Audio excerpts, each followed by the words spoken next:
Eri-ife was the radiant daughter of her parents, their only child, and their greatest treasure.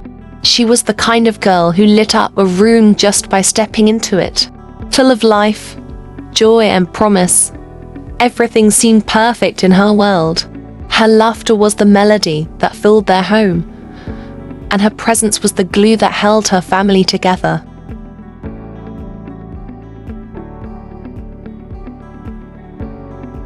Her life was one of ease and bliss until one fateful day changed everything. They were on a road trip, a journey that had started with smiles, light-hearted conversation, and the promise of more precious memories. But in a split second, everything turned dark. The screeching tires, the deafening crash, it all happened so fast. Eri-ife opened her eyes to a scene of chaos.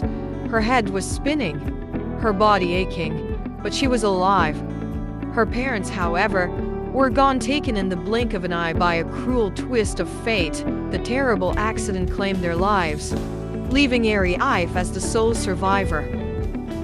Her world, once so vibrant and full of life, was now shattered. Grief overwhelmed her, and the silence in her home echoed louder than any words. The weight of the loss felt unbearable, but deep within, she knew she had been spared for a reason. Despite the pain, her heart beat with the memory of her parents' love, and she would have to learn how to live in a world without them. Dave Williams was the kind of boy his parents dreamed of raising. From the moment he was born, his father, Pastor Williams, saw him as a blessing, a child destined to walk in the light of God. As the only son of a respected preacher, Dave was raised in a home where faith was the foundation of everything. His father instilled in him strong moral values: honesty, kindness, integrity, and above all, the importance of living a God-fearing life. The entire community admired him. He was well-mannered, respectful, and had a gentle soul that drew people in. His teachers at school praised his intelligence, and he was a favorite among his classmates, not because he sought attention, but because of his humility and natural charm. Among his closest friends was Eri-ife, a bright and beautiful girl with whom he shared an unspoken bond. They had been friends since childhood, often seen together after school, laughing and playing in the quiet streets of their neighborhood. When Eri-ife lost her parents in the tragic car accident, Dave had been her rock, comforting her through the unimaginable pain. He had stood by her side during the funeral, holding her hand as tears fell from her eyes, promising that he would always be there for her, no matter what. But fate had other plans. After the death of her parents, Eri-ife was sent to live with her uncle in another city, and she had to leave the only home she had ever known and Dave behind. But as the years passed and life took its course, Dave and Eri-ife lost touch. Distance and time had created a gap between them. Yet Eri-ife never forgot her best friend.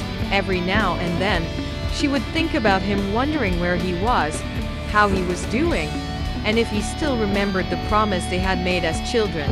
Little did anyone know, including Eri-ife, that the once perfect boy raised by a preacher, the boy who had been her best friend, had strayed far from the path his father had so carefully laid out for him. But in the years ahead, their paths would cross again, and the boy she remembered would be a shadow of the man he had become.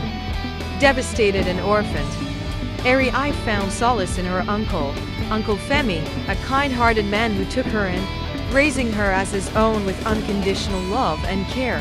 He never let her feel the absence of her parents, and she grew up in a house filled with warmth. But there was a secret Uncle Femi kept from her. Her parents had willed all their properties to her, with the condition that she could only inherit them when she turned 21 and had completed her first degree.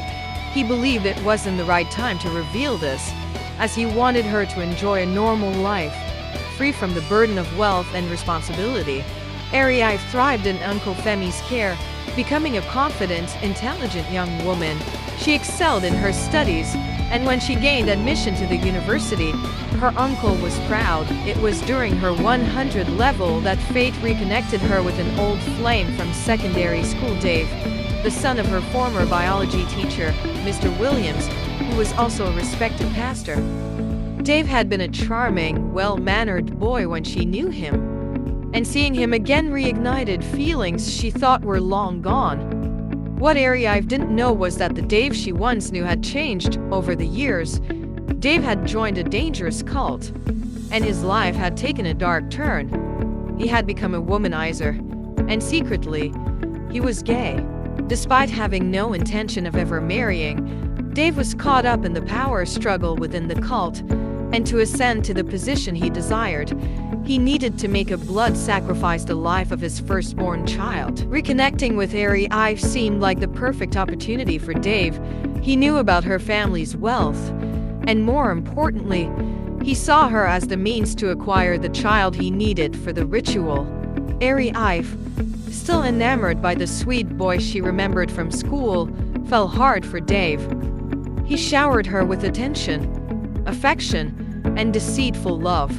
Blinded by her emotions, she refused to listen to anyone's concerns about her relationship with him, not Uncle Femi, not her friends, not anyone. She even went as far as to run away from her uncle's home, leaving behind her inheritance, her friends, and the people who truly cared about her. To Eri-ife, living with Dave felt like paradise, at least for a while. For the first few months, Dave played the perfect partner.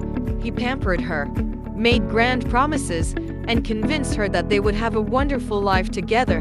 But as Eri-ife entered her 6th month of pregnancy, cracks in Dave's mask began to show. His once warm and loving demeanor turned cold, and Eri-ife started noticing strange conversations between Dave and mysterious people on the phone. One day, she overheard him saying, "I will bring the baby immediately." "Oh, 3 months? All right. That's fine." A chill ran down her spine, but she couldn't fully comprehend what she had heard. Her instincts told her something was very wrong, yet she pushed the thought aside, hoping she was overthinking. When the time came for Eri-ife to give birth, it was a painful and traumatic experience, but she and the baby, whom she named Eri-ife, survived. The joy of motherhood filled her heart, but it was overshadowed by an ever-growing unease. As Eri-ife's 3rd month approached, Eri-ife noticed Dave becoming more secretive and agitated. Desperate to uncover the truth, she managed to access Dave's phone one night while he was asleep. What she found shattered her world. Messages, calls, and plans that confirmed her worst fear. Dave intended to sacrifice their child to fulfill his twisted cult rituals. Eri-ife was the blood sacrifice Dave needed to solidify his position. Shaken to her core, Eri-ife confronted Dave the next morning. What began as a tense argument quickly escalated into a violent confrontation. Dave, no longer hiding his true self, attacked her in a fit of rage. Eri-ife fought back with all the strength she had left. Amid the chaos, she grabbed Eri-ife and fled the house, running for her life. With nothing but the clothes on her back and her child in her arms, she sought safety far away from Dave.